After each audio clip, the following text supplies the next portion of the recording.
Hello, welcome to the TechHub.training challenge solution video for Alteryx parsing patterns with Regex in conjunction with the Alteryx learning path. Today we'll be learning how to use Alteryx's parsing patterns in the scenario where you have a director of marketing, Jenny, who is wanting you to use the sales data to help her marketing team leverage some insights to make better decisions. This is real, and we'll be able to use this to genuinely help our company. Simple screen printing. So let's jump in. So I've already downloaded the starting workflow package, and we have the order and the items table. These are the only two tables we'll be using for this challenge. So our first step is to go in and identify the Harmon's Grocery Company and help make sure the branding update has updated properly in our data set. So in this case, we're first going to want to change all instances of Harmon's with all capitals and make sure to take out any apostrophes if they exist. We're going to use the replace output method in the Regex tool to do this. What's key to know about the replace tool is the use of grouping here. So if you use $ and then 1, $2, $3, etc., you're going to call different groups from your regular expression here. So here's what we want. We want all of our outputs that have Harmon's in the job name to have just that, no apostrophe. So we want to fix ones that look like this. So to do this, we're going to use some grouping here. We're going to group the things that we want to keep. So in this case, we don't want to keep the apostrophe that's there. We just want to keep the letters. So if we want to replace it, instead of going to the replacement text and saying Harmon's, Alteryx doesn't know how to do that. Instead, we want to keep it dynamic and reference the groups. So in this case, we're going to do $1, $2. $1 represents this group here, and then $2 represents the S, and it's going to delete the apostrophe if it exists, and if it doesn't exist, then it's still going to stay the same. So next, we need to actually make the change. We got to change Harmon's $XX to Harmony $XX. So, and recall from the challenge that the X's represent numbers, right? So like, if it's a store number, it'll be Harmon's number 23. And we can have one number or up to multiple numbers. So in this case, we're going to want to use another Regex tool. We're going to use replace. And we're going to also do the job name. But this time we've gotten rid of the apostrophes, so we don't have to worry about that.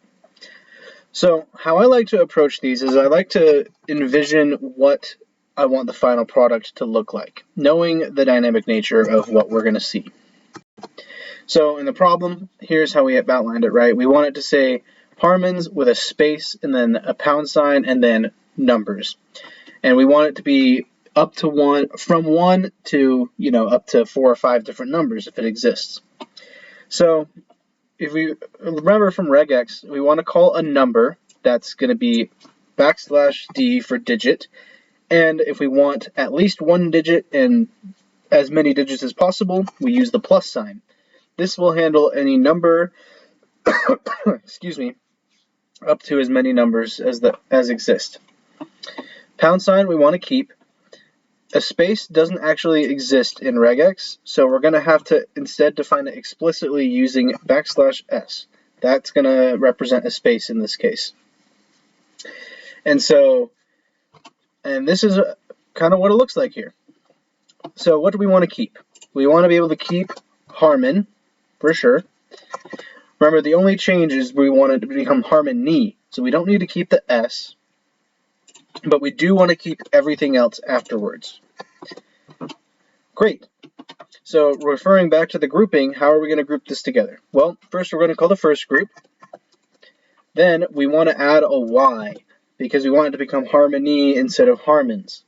Then we can call the second group. Now that's what's happening there.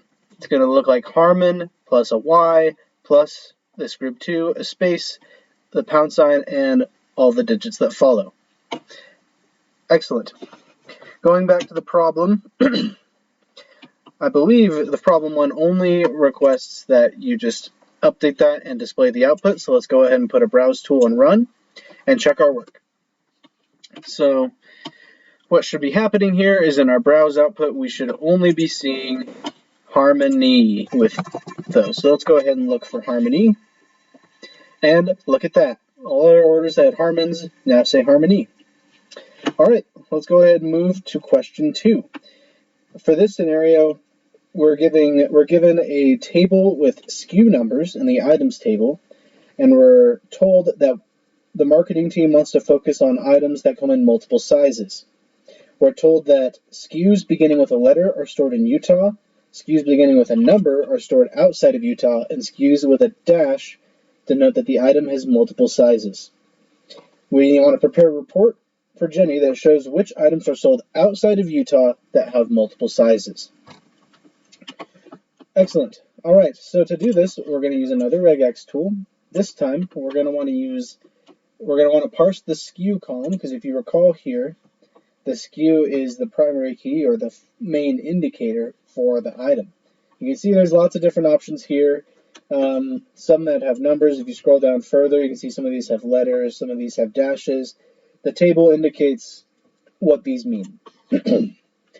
So, first we want to use a match tool to identify which are stored in Utah. If you refer to the problem, the ones that are stored in Utah are the ones that begin with a number. So we're going to use, instead of the replace, we're going to want to use the match. This is essentially a regex filter. It's going to tell us which ones meet a certain condition. Another important element of the match tool is to realize that it's going to match based on the entire expression. So for example, if I want to say just to have a number at the beginning and I do \d to represent a number, that's actually not going to return anything except for all the SKUs that only have one number in it. So that's not exactly what we want. We just want all the SKUs that have, any numbers. So in this case, and they can even have, numbers in it as well. So in this case, we're going to want to call a digit and then anything else after the digit. And then we're going to call this SKU matched column here. I believe the problem doesn't say that we need to change the name. So you can see how these are all saying false here. We don't want that to say false because technically if it begins with a digit, we're good to go. So let's test it with this expression and see what happens.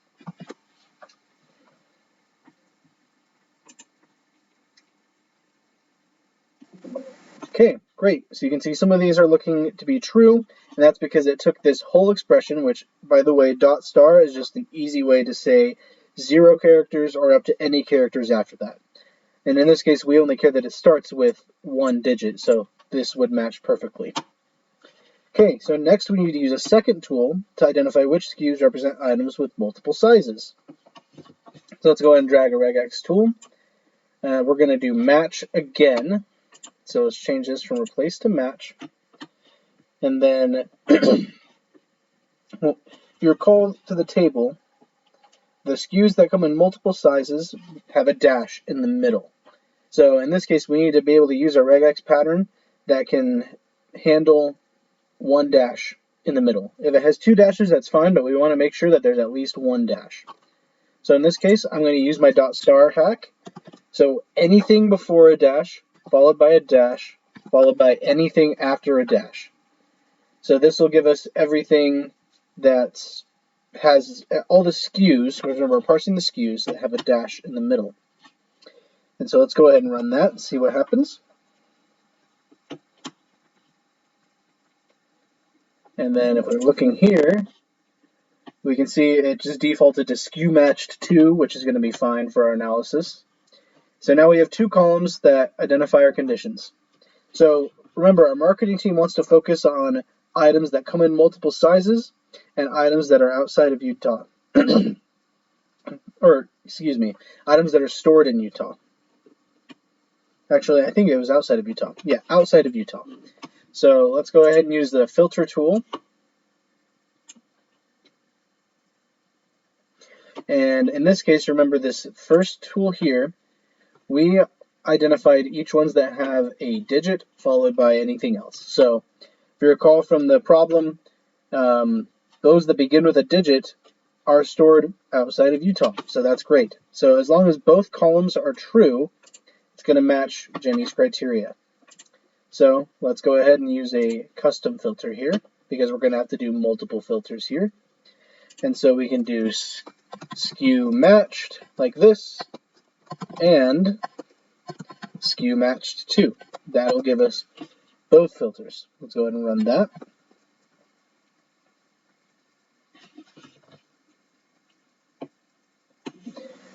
Great, and then the last step of the challenge is to get rid of these columns. We only want to focus on the items that are originally in the items table, and this is just because in the real world you're going to want to present clean reports. So to do this, we're going to use a select tool and simply deselect these matched columns because we don't need them anymore. And then we can present a clean report to Jenny that can show her, hey, look, these are the items that have multiple sizes that are stored outside of Utah that your marketing team can use to do, whatever marketing does. You're a data intern, so it doesn't really concern you, but the marketing team will know what to do with it. All right, for the final step, we're going to want to focus on college-age kids in Utah who enjoy college football. This is very common in the marketing world. They like to segment their audience to be able to figure out how to, expand their audience and how to get more people to use our product. In this case, Simple Screen Printing is very concerned about college-age kids who enjoy college football. That's a segment of the market. So we're going to be using the order table again. And this time we're going to start our challenge, start number 3, we're going to drag the order table to a new Regex tool. And in this case, we're going to use the parse output. So this is another version of output method that Alteryx allows with the Regex tool. So our first step is we want to create a new column called school, which will show the word BYU if the word exists in any job name. So we're going to want to parse the job name because we're going to want to use this column again, just like number 1. And we only want to keep this school column should only have the word BYU if it exists. So this one, it's probably easier than you think. So all you need to do is type dot star BYU dot star. Sorry. All right, what's happening here? So if you remember, dot star is just my little secret way to just 0 characters or up to any characters, BYU, and then the same thing, 0 characters or any characters. So what it's doing is it's finding any job name that has BYU in it. Now, if you noticed, I used parentheses here to group BYU. The reason I did this is because for the parse output method, one of its properties is each column that's created has to be defined by parentheses. This is very similar to the replace method, but in this case, instead of grouping with the $sign, it'll just create a column. So we want that column to be called school, so let's go ahead into the name column and change this to school. We're fine if this stays a string, but let's go ahead and run this just to see what this looks like here.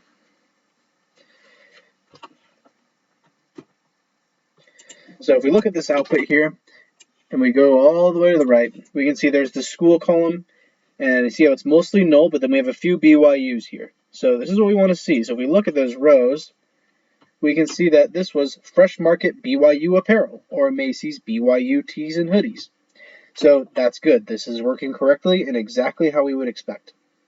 So now we're going to want to use a filter tool to only include the rows which have BYU items.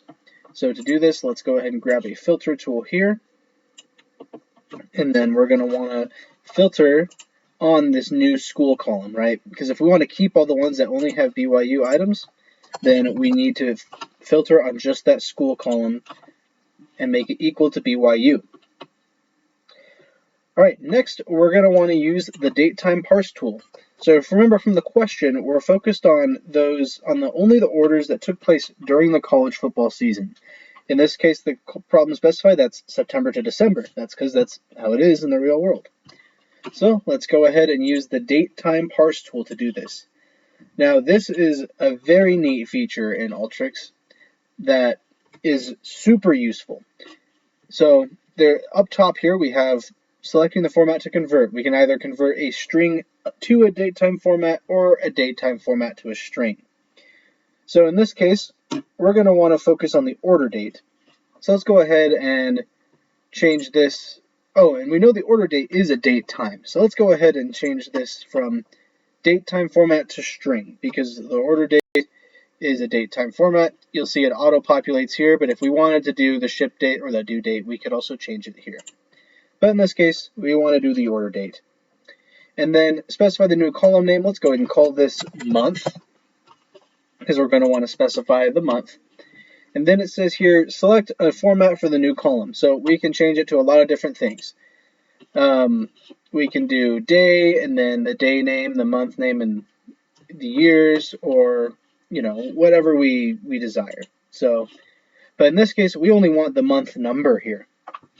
So what we're going to do is a custom format here, because what's happening here is, if you notice that none of these only have the month number, they all have different stuff that we don't need. So the hints in the challenge say to kind of look through some of these and see if we can pinpoint which one that we want to do. So in this case, if you noticed, this month here probably will give you the actual month word, January, February. This double D here is going to give you the date in number form. The 4 Y's here are going to give you the Y in number form. And you'll notice there's no lowercase m's anywhere, but there are capital M's here. So based on this, we can theorize that capital M, 2 capital M's, are going to give me the month. So let's go ahead and try that. MM. So here's what's cool about this, is you can actually, it'll preview what this will look like. So in this case, our order date is January 2nd, 2000. Our output is going to be a 1. So that's what we're going to want.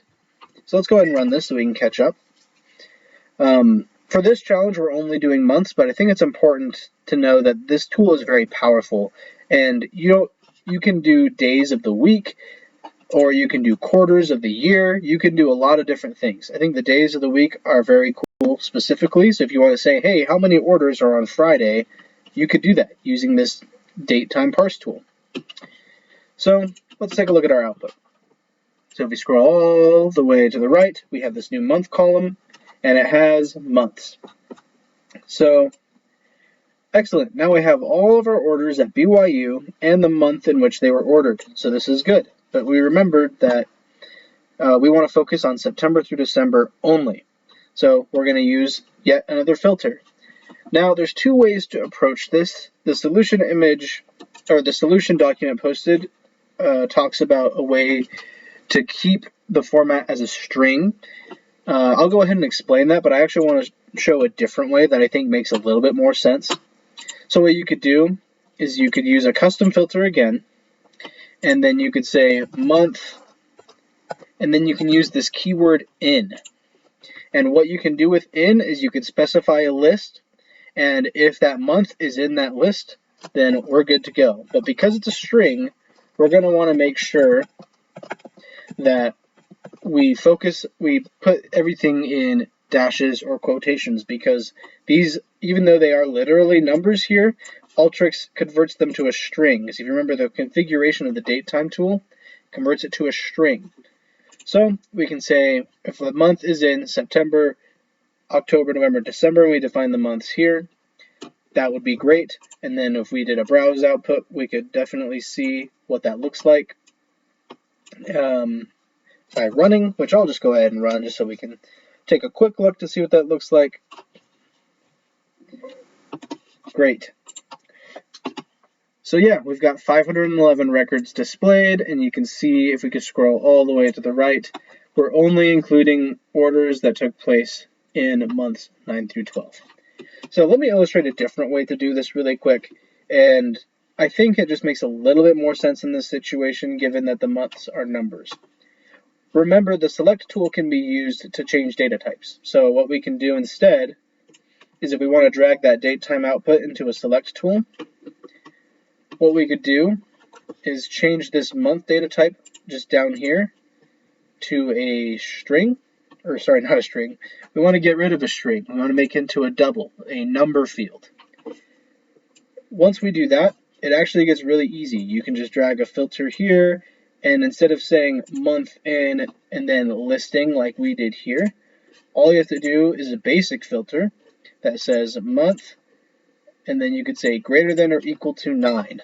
So that'll give us all the months, 9, 10, 11, 12, and these outputs should match exactly, but let's go ahead and double check. It's always good to double check our work here. Again, either of these methods would work. Either would present good results. This method here makes a little bit more sense in my head just because it's a little bit weird to treat month names as strings sometimes. But yeah, if we're looking at the output here, we've got 511 records, and this one also had 511 records. Now, there are many more uses of the Regex tool that we could discuss, but hopefully this challenge did a good job at showing various uses of the Regex tool, and you feel enabled and empowered to go out into the world and use these tools to help in your real-life data sets and use cases. Thank you.